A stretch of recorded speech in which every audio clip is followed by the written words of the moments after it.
What's up, grinders? Welcome back to the channel. Today I'm going to be answering one of your questions. That's right, one of you lucky little boys and girls out there is going to get my answer.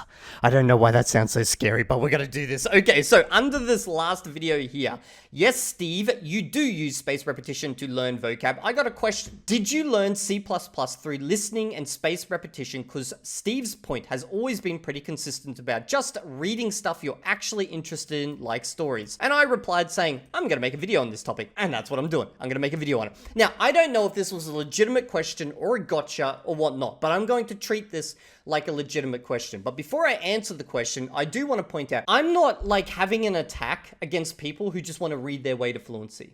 If that's what you like doing, do it. My issues with Steve's videos, like as I've been reviewing him little bit by little bit, is that he likes to set up, how should I say it? False premises in some way. So he'll say, oh, you know, flashcards are bad because they're this, when realistically they don't have to be that. They could be that, but they don't have to be. So that's me just calling him out on that. And I know he's aware of it, but he has his product, you know, that he's obviously trying to push. And if that's the best idea, like if he presents that as the best idea, then everyone's going to go there and buy that product. But if he goes, oh, well, you know, you could use Anki over here or something like that, then, you know, going to lose customers. So I just see that and call it out for what it is, okay? But if you want to read your way to fluency, go ahead, do it. Now, to answer your question, did you learn C++ through listening and spaced repetition? Well, spaced repetition. Yes, I did. In fact, I would say I became a power user of Anki when I started learning C++. I used Anki with Esperanto, but it was like during the intermediate to advanced levels because that's when I discovered it. But when I became a programmer and I undertook my training to become a programmer, specifically a game programmer, for those who don't know, that's my day job. I program video games. I did actually use Anki, and I used it to an insane level. And today I want to talk about that because I want you guys to understand. On this channel, I talk about learning languages, but I've always said in many videos and in my live streams that I treat learning languages like a mental marathon to push my brains to the limit. Yes, I like learning languages to, you know, communicate with other people, to enjoy content from other languages, but it's more a mental exercise for me. So the skills that I learn via learning languages, I apply to other things, and other things, you know, other skills that I learn, I apply them to languages. That's the whole point. A lot of people treat languages like it's this unique, special, specific skill set that's got, you know, like ways of doing things that only exist for languages, when realistically learning a language is just like learning anything else out there. Now, you can dig down into the linguistics of it and, you know, how the brain works and be like, well, technically, you know, our brain learns languages slightly different this way. It doesn't matter how it works deep down if for you the actions that you take are the same as anything else, okay? So let's talk C++ and using spaced repetition. When I decided to transition to becoming a game programmer, at the time I was a systems engineer. That was my day job, and my night job was a tutor, okay? Yes, I've always had two jobs because I'm fucking insane. Right now it's game programmer and YouTuber with a tiny bit of tutoring also. But like, I decided to transition to become a programmer, and I did that transition at 33 years old. Now, I'd been through a period of life already up until this point. So I knew that when I was going to take on a full-time course, because this was a 2-year course, I didn't want to mess around. I wanted to get this done and dusted and move into my new career path, okay? I decided to take this on full-time. I was going to treat this like a challenge to be absolutely obliterated. So when I rocked up to the school on the first day and realized I was the oldest person there and everyone else barely cracked 20 years old, straight out of high school, and started calling me dad and grandpa on the first day, I knew at that moment I had to obliterate these little kids. I wanted them to walk away realizing that they had been defeated by a balding old man. So, yes, Evildea basically spent 2 years kicking around kids, okay? So, I sat down with everyone else and we started learning programming. Now, I was a systems engineer. I had a lot of concepts around how computers and all this type of stuff works, so I was ahead in that department. But I was behind in other departments specifically related to maths and algorithms and all this type of stuff, matrices, vectors, all this type of stuff, because I hadn't touched that shit since high school. Okay, did I even touch that in high school? I'm pretty sure I didn't touch that in high school because my high school was basically my friend's mother, okay? Teaching like 5 kids in a small town. I was behind in some ways and ahead in others. So you could say I was like the average kid in the class. I didn't stand out or anything, but I needed to stand out. I needed to be the best because that was the only way to guarantee that I would break into this industry that I knew was freaking hard to get into. There's very few companies in Australia where you can actually work as a game programmer. And at that time, that was my life dream, okay? I wanted to be a goddamn game programmer. That way, I could work on shit that was cool. I could play games. I thought if you became a game programmer, your job would be playing games a lot. But it turns out when you program a lot of games, you don't want to play as many games. But anyway, I knew what I wanted, okay? I had to somehow get ahead of the competition. But the first, month or so, I was just learning the foundation like everyone else.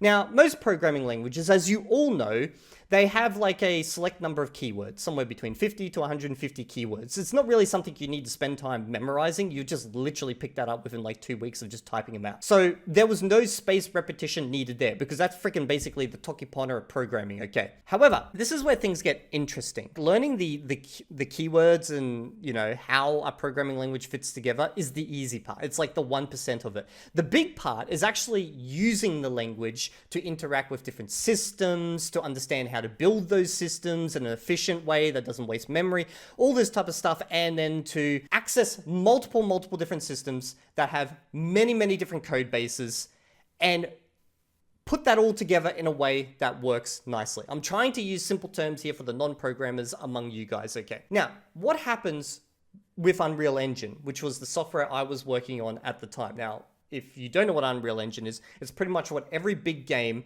that requires more than freaking, 3 gigabytes of data uses, okay? It's like the big one out there in the industry. We were learning this. Now, when I was doing this was about 6 years ago, and the way you would code it is you would code it in Visual Studio. Visual Studio was freaking slow. Like insanely slow. And it did not have anything called code completion. That is where you start writing, like you access a function.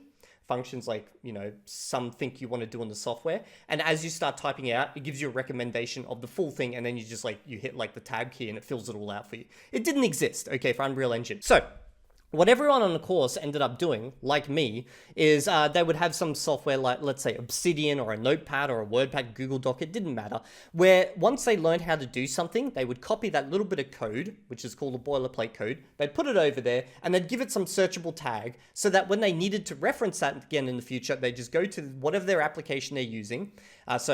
For me, at first, it was Obsidian, and they search for it, and then they copy to paste. At first, that works well, because you don't have to keep rewriting the same thing. You figured out how it works. You don't have to research it. But the problem now starts to occur when you have to constantly do this for new pieces of code over, okay? And then you need to copy back. Now, some of that copying backwards and forwards, you start to ingrain it just due to the fact that you're using it. But there are many instances where you just don't access something in the system enough via code to remember how to do it, or it's just so big and cumbersome, or it uses random symbols that you just never remember. So pretty much everyone was just constantly doing this. Okay, I'm gonna write this bit of code. Okay, now I need to figure out how to do that again. Let me search my little database of code snippets. I'm gonna grab that. I'm gonna put that in there. I'm gonna modify it slightly. Okay, good. Now let's write the next line. Oh God, now I'm gonna go back over here. Grab, boom, You could imagine at this stage, I was already fluent in Esperanto. I'd been using Anki for a bit, and then it just kind of hit me. And I was like, wait a second. Anki was like originally designed for like med students. So I should be able to just use it for coding, right? So that's what I did. I took all those common functions that I had to constantly keep copying across, put them into Anki as close statements, okay? And then just practiced. I just freaking practiced. Now you could imagine I made lots of mistakes because you have to be 100% accurate if you want to match with code, okay? But I did that for about 2 weeks, and I went from like the mid student in the class to the top because I was just smashing out code. I basically ended up just closing down Obsidian completely and getting rid of it because, I didn't need it anymore. I was typing out everything. And then it got to the point because every time I discovered something, I was putting it in Anki. I was adding like 20 cards a day for code into Anki, okay? And doing an hour review before classes even started. That was pretty much it. I wasn't really doing languages at that time, okay? Like I dealt with Esperanto, and I thought at that stage, that's enough languages. I won't learn another language ever again. So I was doing that before class, an hour practicing. I'd get to class and I'd just boom, smashing out code. And then eventually I was like, I don't even need Visual Studio. Like this thing's just big, clunky. It's not doing much for me. It's just slowing me down. So pretty much the only thing I needed it to do was to generate solution files. And then from there, I just work straight in Notepad. I'd just be like opening up the Notepad, type out the entire class, close it, do a thing over here. Like, it got to the point where I could just literally operate only in Notepad, which for everyone else in the class at the time, they'd see me doing this and they're like, bro, are you just trying to show? Like, what the fuck are you doing? Why are you in Notepad? And I was like, because like, this is actually more efficient now that I know all the functions that I'm trying to call. Because after learning like 400 different function calls and where to go, I was able to quite easily access everything I needed. Now, again, this is not me whipping out my e-penis to try and show off how awesome a programmer I am. This is me showing that these types of tools, spaced repetition, are fucking excellent for stuff like that as well, okay? So yes, I did use it for C++. Now, by the end of the course, I was way ahead of everyone else. I won an award for the best programmer there, and that literally landed me a job the next day, because we had the people come in from other companies. They looked around, they spoke with people, and then they said, you know, who's the best coder here? Because we want to hire one guy out of like 20. And they're like, well, that's definitely Richard. Dude's literally writing a Notepad. So they'd hire me, okay? Like, no cost on that guy. You just give him Notepad and he's happy. So they took me in, and then within like a year, I jumped from a junior position into a senior position. Now, is this because I was just a better coder than everyone else there? Well, in some ways, yes, but only because I had done that work with spaced repetition software, such as Anki. And I'm positive you can apply this to pretty much any skill you want to learn in life if you know how to use these. Like, these things are fucking, it's turbo to whatever other skill you're doing. Now, with coding, you can't just learn to code a video game in Anki, right? Just like you shouldn't really try to learn a language in Anki. It's a turbo. You add it onto whatever else you're doing. This doesn't have to be Anki. This could be any spaced repetition software, okay? But because I added that onto all the work I was doing, physically typing out code, it sped up the process for me writing code, made me a better coder overall, and helped me get a job. It's the same with a language. You do everything you want in the language, you use a little bit of Anki, it's going to speed it up for you, okay? It's like it's a shove in the bottom. It's a little bit of a turbo boost. So yes, to answer your question, I did. And in fact, I probably used it to a level that was a little bit crazy. Now, these days, I don't really use it, but there was one other time, like I don't use Anki for code anymore because I've already memorized all those things, but there is one other time I did use it and it helped a lot. And that is with some software called Git. Now, Git is some backup software. It takes basically captures of software in a current state based on how you want to capture it, okay? And there's two ways to do that. Most programmers these days actually use a visual interface to do it, okay? So it's all visual, they just click what they want to conserve, you know, commit, blah, blah, blah, send it upstream, whatever, okay? But you could do it all in a console command, okay? Guess what I ended up learning? The console command. Why did I end up learning that? Because I just wanted to show off and work in a black screen? No, although that's kind of cool. It's because there was always 10% of instances where you could not solve that in that goddamn visual screen. You had to go into the console. And whenever that happened, the other programmers I'd work with, they were literally just stuck. They were screwed, okay? Now, some of them have found ways to work with AI to help them in that regard, but AI and Git commands, not a great idea.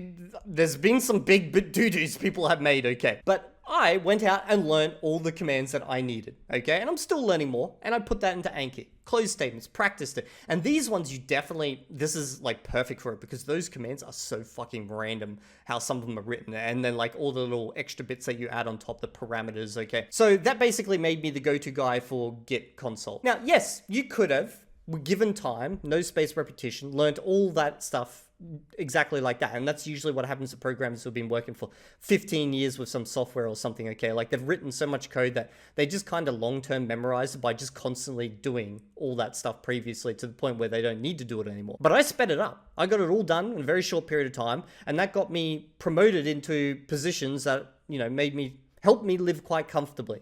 All because I put in that little bit of extra work there. I hope I've answered your question. If you guys got any other questions, let me know down in the comment section. I'll see you all in the next video. And if you're not there, I'll be questioning you while you're asleep.